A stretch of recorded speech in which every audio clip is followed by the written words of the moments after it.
So this is the second of a series of videos that's going to be looking at Jonathan Edwards' theology of beauty. And last time we kind of laid the foundations, and basically what I said is that we start thinking about beauty by looking at Jesus, and specifically by looking at the crucified Jesus who is raised again. And we start by looking at Jesus because Jesus is the revelation of God to us, our Creator, the one from whom, through whom, and for whom all things exist, is declared to us and disclosed to us and made known to us definitively in Jesus, who is crucified and raised. So we start there. All things exist for Him, and all things are defined in light of Him. And we said one of the things that we see in Christ, the fundamental thing we see in Christ about God, and therefore about all things, is that God is tri-personal. He is Father, Son, and Spirit, irreducibly one in three and three in one. And this means that relationality is at the roots of reality, that this universe, that creation itself, that all of reality has as its source not a mechanistic principle, but a person, a relational person. Reality is fundamentally personal and fundamentally relational because there is a relational person at its heart, namely the triune God, Father, Son, and Spirit. And because of this concept, which we know because we see God in Christ, and in Christ we see that relationship between Father and Son and the Spirit, because of this relational reality at the center of all things, Edwards then says, okay, then if all of creation is fundamentally relational, beauty itself is fundamentally relational. Beauty is a relational concept. And we ended last time by talking about how, for Edwards, down at the very center of beauty is this concept of consent or agreement. And that's where we're going to start today and then begin building on this concept. So we might say that there's 4 different levels of beauty that Edwards talks about: simple beauty, complex or proportional beauty, spiritual beauty, and then ultimate beauty. So these are the 4 spheres of beauty that we're going to look at during these talks. So today then we're going to start with this concept of simple beauty. It's the building blocks. It's the very most basic element of beauty that Edwards talks about. So simple beauty is only concerned about the degree of agreement or equality between 2 or more objects as they are narrowly considered. And I'll explain what that means. So first, an example. 2 circles have more equality between them, more consent between them than a circle and a square.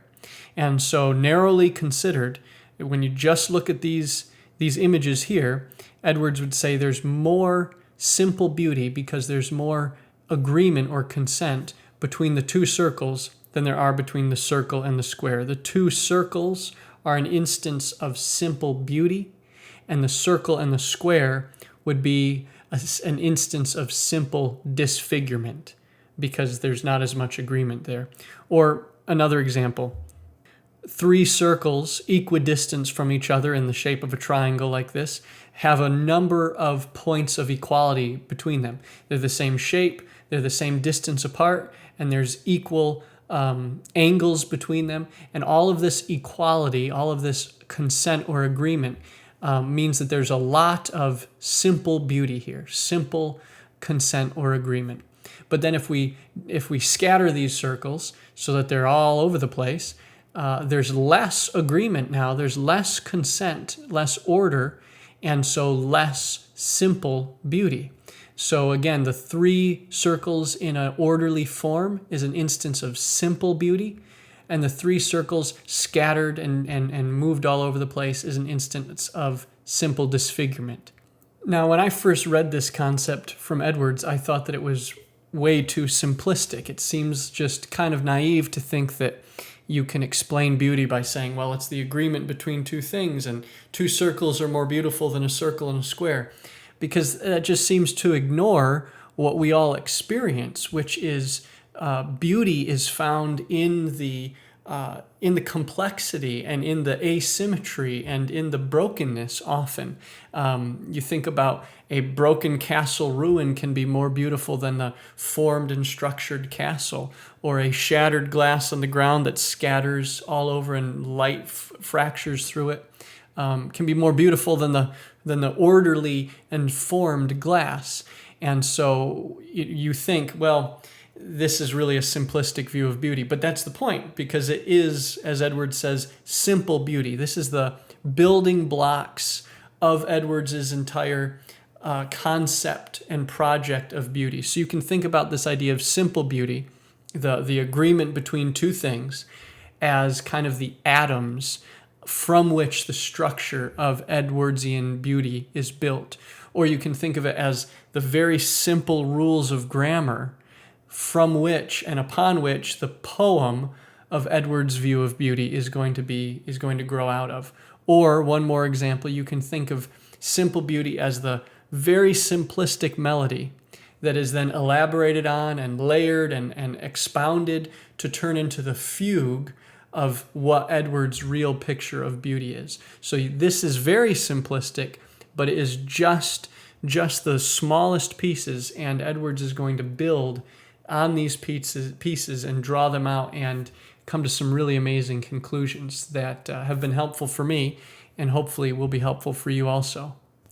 So as something of a transition then from simple beauty to proportional beauty or complex beauty, I want to point out something else about simple beauty, and that is that it's narrowly considered. Simple beauty has a narrow frame of reference with which it views and determines what is beautiful. For instance, simple beauty would look at a picture like this, all the same circles, and see a high degree of consent and agreement, and so say there's a lot of simple beauty there. But it would look at a picture like this, where there's this kind of invasive red X, and think, well, that red X ruins the consenting agreement between the circles, and so it introduces disfigurement, simple disfigurement into the image. But what if this second image was part of this larger image?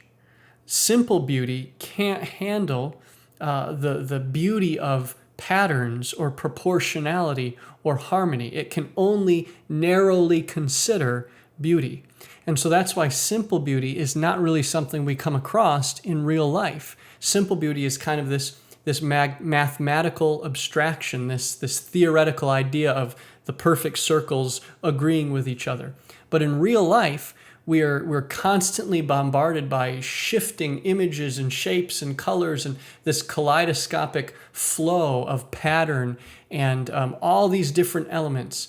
And so the beauty that we come in contact with in our normal day-to-day life, and not just in our sight. So far we've been talking a lot about things that we see, but the beauty of concepts and the beauty of an image related to a concept and all these different complexities of beauty, they are made up of many different instances of simple beauty, of many different instances of agreement, but they are a complex weave of many different simple agreements.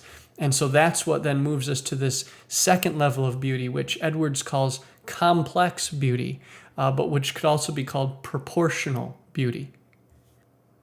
For Edwards, proportional beauty or complex beauty is still based on that fundamental principle of consenting relationships between entities.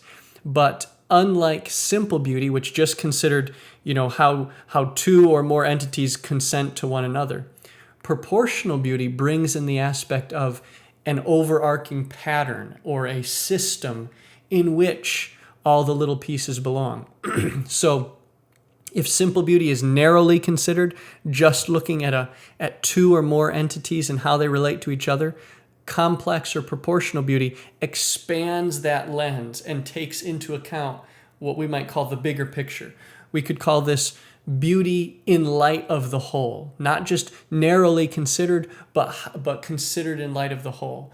And all of a sudden now, the consenting relationship between entities, it's not just about if they consent to one another narrowly considered, but do they consent to the entire pattern? So let me give you an example of what proportional beauty is like.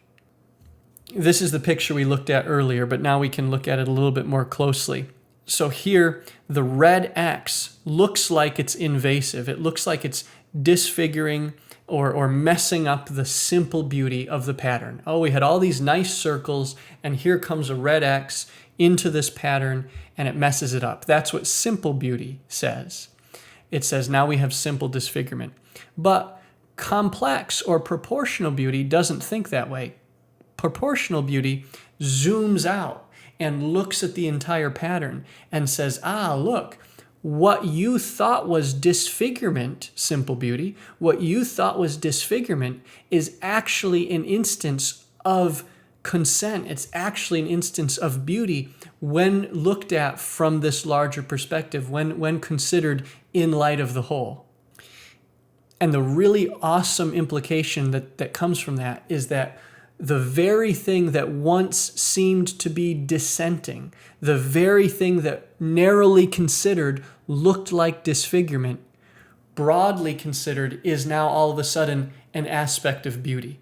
So the shift of lens, the shift of perspective to take into account the whole allows us to see what we would have thought was disfigurement, what we would have thought was ugliness or brokenness. From that broader perspective, we ought now realize it's actually beautiful. It's actually part of a beautiful, larger pattern. And notice that this pattern remains invisible until the circles and the X's consent to it, and so make it visible through their consent. Their beauty is a result of their consenting to or agreeing to this previously unseen whole. Almost like a charcoal rubbing. When you rub over paper, you're revealing a pattern that wasn't there. It was always under the surface, but it only appears when you rub the charcoal over it. Similarly, this pattern is always there, but it only appears as it is consented to and agreed to, and the different pieces of that pattern become beautiful and are revealed as beautiful as they agree to that larger pattern, which is simultaneously revealing that larger pattern, which means beauty is inherently revelatory, but that's something we'll talk about more later. So complex beauty can see agreement and consent and harmony, where simple beauty can only see dissent and disagreement. So that gives an introduction of simple beauty and complex or proportional beauty.